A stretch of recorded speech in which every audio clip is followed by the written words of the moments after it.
Assalamualaikum warahmatullahi wabarakatuh. Selamat siang teman-teman. Pada pertemuan siang hari ini, kami dari kelompok 3 ingin mempresentasikan hasil diskusi kelompok kami tentang teori konsumsi Islam. Sebelumnya, perkenalkan, nama saya Sabari, NIM 192, rekan saya Novita Trinanda, NIM 144, Mufarika, NIM 190, dan Arini Hidayah, NIM 191. Oke, yang pertama, pengertian teori konsumsi Islami. Teori konsumsi lahir karena adanya teori akan permintaan barang dan jasa, sedangkan permintaan akan barang dan jasa timbul karena adanya keinginan dan kebutuhan oleh konsumen real maupun konsumen potensial. Dalam ekonomi konvensional, motor penggerak kegiatan konsumsi adalah adanya keinginan. Dalam Islam, keinginan identik dengan sesuatu yang bersumber dari nafsu, sedangkan nafsu manusia mempunyai dua kecenderungan yang saling bertentangan, kecenderungan yang baik dan yang tidak baik. Oleh karena itu, teori permintaan yang terbentuk dari konsumsi dalam ekonomi Islam didasar atas adanya kebutuhan, bukan dari keinginan. Pentingnya penegasan dan pembatasan antara keinginan dan kebutuhan menjadikan konsumsi dalam perspektif Islam lebih terarah dan terkendali. Kebutuhan lahir dari suatu pemikiran atau identifikasi secara objektif atas berbagai sarana yang diperlukan untuk mendapatkan suatu manfaat bagi kehidupan. Seorang muslim berkonsumsi dalam rangka untuk memenuhi kebutuhannya, sehingga memperoleh manfaat yang setinggi-tingginya bagi kehidupannya. Oleh karena itu, dalam upaya untuk memenuhi kebutuhan hidupnya, konsumsi yang dilakukan akan sangat erat hubungannya dengan etika dan norma dari konsumsi itu sendiri. Selanjutnya, menurut pendapat Lakivi, setidaknya terdapat 6 aksioma pokok dalam konsumsi, meliputi yang pertama, tauhid atau unity atau kesatuan. Tauhid mempunyai dua kriteria, yaitu Rabbaniyah gaya atau tujuan dan wijhah atau sudut pandang. Kriteria pertama yaitu mencapai makom ridhonya, sehingga pengabdian terhadap Allah adalah cita-cita akhir. Kriteria yang kedua adalah Rabbani. Yang kedua adil atau equilibrium atau keadilan. Keadilan tidak bisa disamakan dengan masdar atau sumber hukum dan manhaj atau sistem, yang mana kriteria ini merupakan suatu sistem yang ditetapkan untuk mencapai sasaran yang pertama dengan sumber Al-Quran dan Al-Hadis. Keseimbangan keadilan berawal dari usaha memberikan hak kepada setiap individu yang berhak menerima sekaligus menjaga dan memelihara hak tersebut. Yang ketiga, kehendak yang bebas atau free will adalah bagaimana manusia menyadari bahwa adanya qadha dan qadar yang merupakan hukum sebab akibat dari kehendak Tuhan. Yang keempat, amanah atau responsibility, yaitu kebebasan berkehendak tidak menjadikan manusia lepas dari tanggung jawab untuk itu. Prinsip utama yang harus dipegang selanjutnya adalah menjaga amanah dan bertanggung jawab atas segala tindakan yang dilakukan. Yang kelima, halal. Islam membatasi kebebasan dari berkehendak dengan hanya mengkonsumsi barang yang halal yang menunjukkan nilai kebaikan, kesucian, keindahan, serta menimbulkan masalah yang paling optimal. Yang keenam, sederhana. Hal yang paling penting yang harus dijaga dalam berkonsumsi adalah menghindari sifat boros dan melampaui batas, sehingga israf dilarang, namun pelit juga dilarang dalam Islam. Fungsi utilitas barang halal haram dan analisis kurva indiferen. Menurut Imam Al-Ghazali, konsep maslahat atau kesejahteraan sosial atau utilitas kebaikan bersama merupakan konsep yang mencakup semua urusan manusia, baik urusan ekonomi maupun urusan lainnya, dan yang membuat kaitan yang erat antara individu dan masyarakat. Dalam meningkatkan kesejahteraan sosial, Imam Al-Ghazali mengelompokkan dan mengidentifikasi semua masalah baik yang berupa masalih, utilitas manfaat, maupun mafasi, disutilitas kerusakan, dalam meningkatkan kesejahteraan sosial. Menurut Imam Al-Ghazali, kesejahteraan masyarakat kepada pencarian dan pemeliharaan 5 tujuan dasar, yaitu 1. Agama ad-din, 2. Hidup atau jiwa nafas, 3. Keluarga atau keturunan nasl, 4. Harta atau kekayaan ma'al, dan 5. Intelek atau akal. Dalam ilmu ekonomi, tingkat kepuasan digambarkan oleh kurva indiferen. Biasanya yang digambarkan adalah utility function antara dua barang yang keduanya memang disukai konsumen.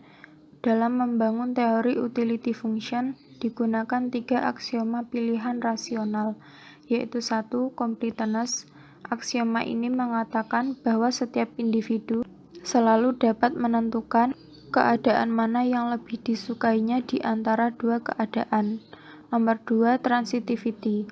Aksioma ini untuk memastikan adanya konsistensi internal dalam diri individu dalam mengambil keputusan. Nomor 3. Continuity. Aksioma ini menjelaskan bahwa jika seorang individu mengatakan A lebih disukai daripada B, maka keadaan yang mendekati A pasti juga lebih disukai daripada B. Ketiga aksioma di atas dapat kita terjemahkan ke dalam bentuk geometris, yang selanjutnya lebih sering kita kenal dengan kurva indiferen.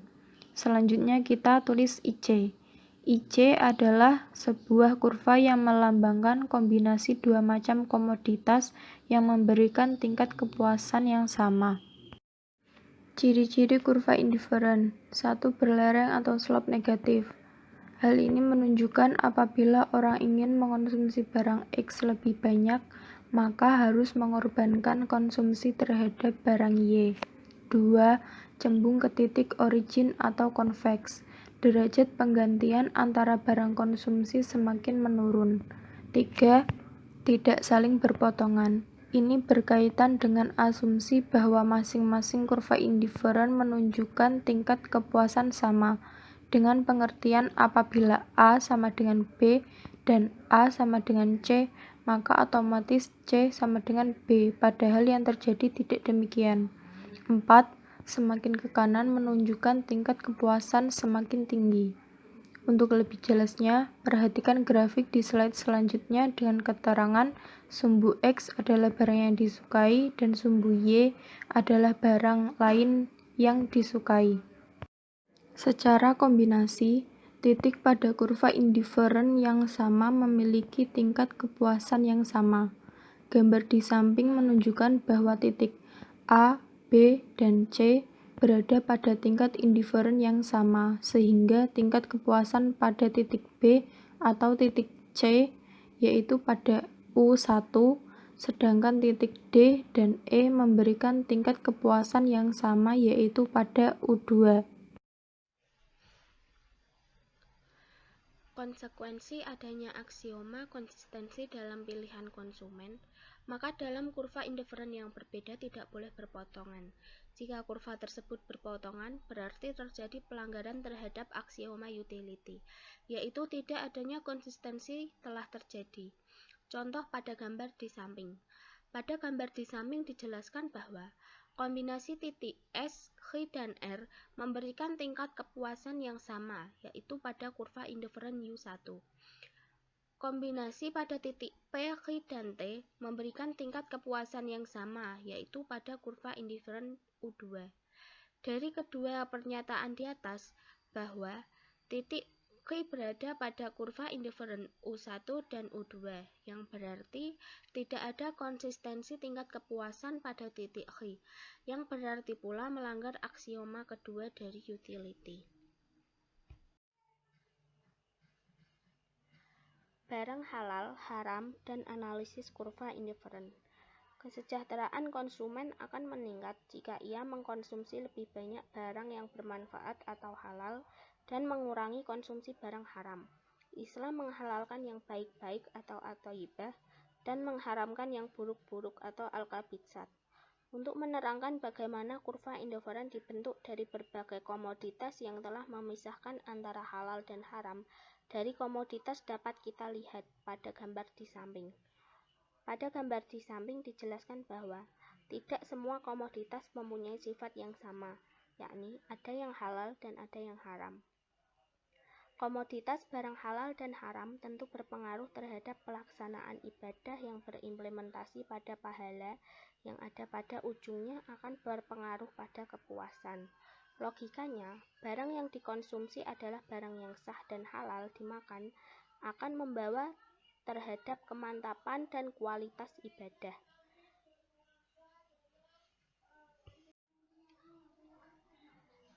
Increasing utility. Dalam konsep Islam pun diakui bahwa yang lebih banyak tentu yang halal atau lebih baik. Secara grafis, utility function antara dua barang atau jasa yang halal digambarkan sebagaimana lazimnya seperti gambar di samping. Pada gambar di samping dijelaskan bahwa semakin tinggi IC berarti semakin banyak barang yang dikonsumsi, yang berarti semakin tinggi tingkat kepuasan konsumen. Secara grafis, tingkat utilitas yang lebih tinggi digambarkan dengan utility function yang letaknya di sebelah kanan atas. Bagi konsumen, semakin ke kanan atas utility, semakin baik. Dalam grafik ini, fungsi utilitas ke kiri menunjukkan semakin banyak barang halal dikonsumsi seperti gambar grafik di samping, dengan X sama dengan barang haram dan Y barang halal. Dalam konsep Islam, sangat penting adanya pembagian jenis barang atau jasa antara yang halal dan yang haram. Oleh karena itu, sangat penting untuk menggambarkan hal ini dalam utility function. Fungsi kepuasan untuk dua barang yang salah satunya tidak disukai digambarkan dengan utility function yang terbalik seakan diletakkan di cermin. Semakin sedikit barang yang tidak disukai akan memberikan tingkat kepuasan yang lebih tinggi. Hal ini digambarkan dengan utility function yang semakin ke kiri atas semakin tinggi tingkat kepuasannya. Barang yang haram adalah barang yang tidak disukai. Optimal solution. Sesuai dengan asumsi rasionalitas, maka konsumsi seorang muslim akan selalu bertindak rasional. Oleh sebab itu, pengambilan keputusan dari seorang konsumen senantiasa didasarkan pada perbandingan antar berbagai preferensi, peluang, dan manfaat serta madarat yang ada. Konsumen yang rasional selalu berusaha menggapai preferensi tertinggi dari segenap peluang dan manfaat yang tersedia. Konsumen yang rasionalitas berarti konsumen yang memilih satu kombinasi komoditas yang akan memberikan tingkat utilitas paling besar. Untuk mencapai tingkat optimalisasi konsumen, seorang konsumen dibatasi oleh garis anggaran dari pendapatannya atau berbagai komoditas yang dapat dibelinya. Secara matematis, optimalisasi konsumen dapat diformulasikan sebagai berikut. Utilitas marginal X per harga X sama dengan utilitas marginal Y per harga Y. Utilitas marginal X per utilitas marginal Y sama dengan harga X per harga Y. MUX per MUY sama dengan PX per PY.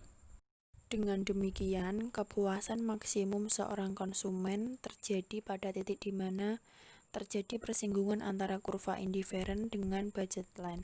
Konsumen akan memaksimalkan pilihannya dengan dua cara, yaitu yang pertama memaksimalisasi utility function pada budget line tertentu. Kombinasi barang A, jumlah barang X yang dikonsumsi 10, sedangkan jumlah barang Y yang dikonsumsi 30, pengeluaran totalnya $50. Kombinasi barang B, jumlah barang X yang dikonsumsi 20 dan jumlah barang Y yang dikonsumsi juga 20, pengeluaran totalnya $60. Kombinasi barang C, jumlah barang X yang dikonsumsi 30, sedangkan jumlah barang Y yang dikonsumsi 40.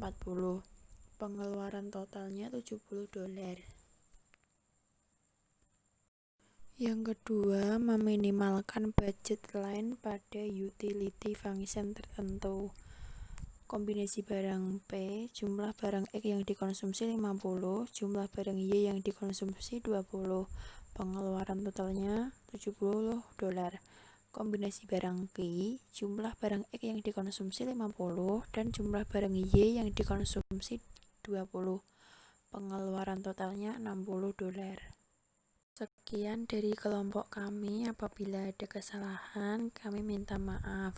Wassalamualaikum warahmatullahi wabarakatuh.